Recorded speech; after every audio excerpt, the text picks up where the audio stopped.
Hello everyone, happy tracking channel sa inyong lahat guys. Kamusta kayo? So meron tayong iba-vlog ngayon, no?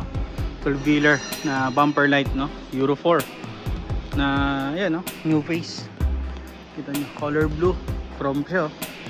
Yun ang chrome nya, pati panel may chrome. Mas malinis ang chassis, no? Fully air brake siya guys. Yan, no? Kung nakikita nyo, ayan, yung kanyang under chassis malinis, maganda.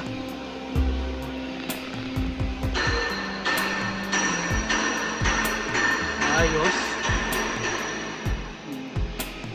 Itong kanyang wing band.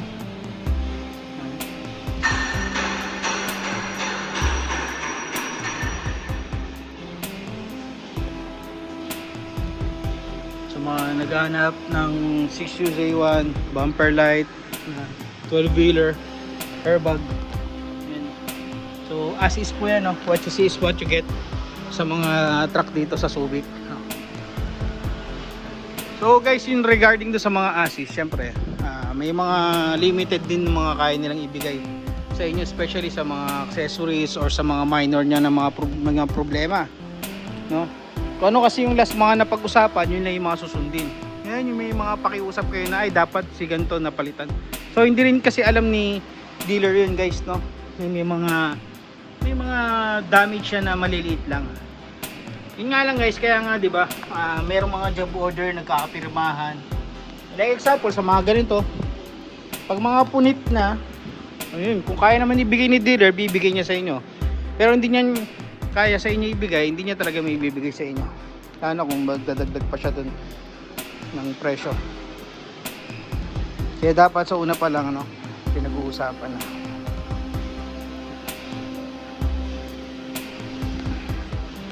Tapos dito yung loob.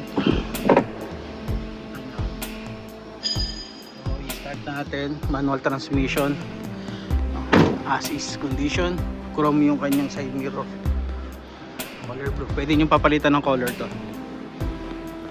So, yun lang guys. Happy tracking channel everyone. Thank you. Bye bye and God bless.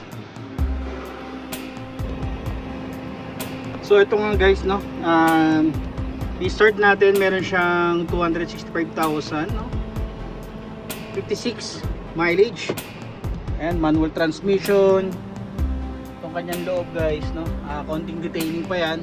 Hindi ko lang alam guys kung umaandar itong monitor, pero pwede naman natin pa-request yan, no, mapaandar kung hindi pa sira.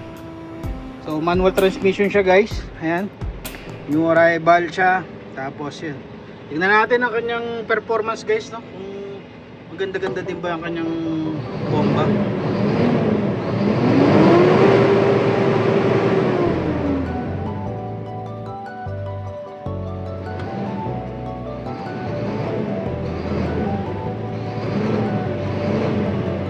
So dito guys, may konting delay lang siya, siguro dahil nga kailangan niyang i-recon talaga.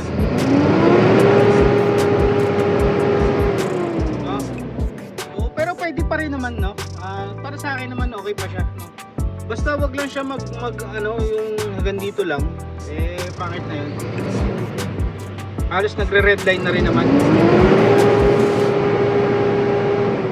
no? So yan, konting recon pa to, konting condition pa nito, no, para mas kumanda pa ang kanyang performance. Sa iba siguro pwede na nilang ano to. Sa iba, sinasuggest nila na sabihin nila na palitin na rin yung mga gasket niya. Pero depende guys, no? Syempre hindi naman agad-agad dyan, no? So, ayun lang guys, no? So ayun nga guys, natapos na tayo sa pag-ikot dito sa unit na to. Magpapaalam na tayo, magtitingin pa tayo ng mga ibang unit. Stay tuned lang sa ating channel. Huwag niyo kalimutan mag-subscribe. So happy tracking channel everyone. Thank you. Bye bye and God bless.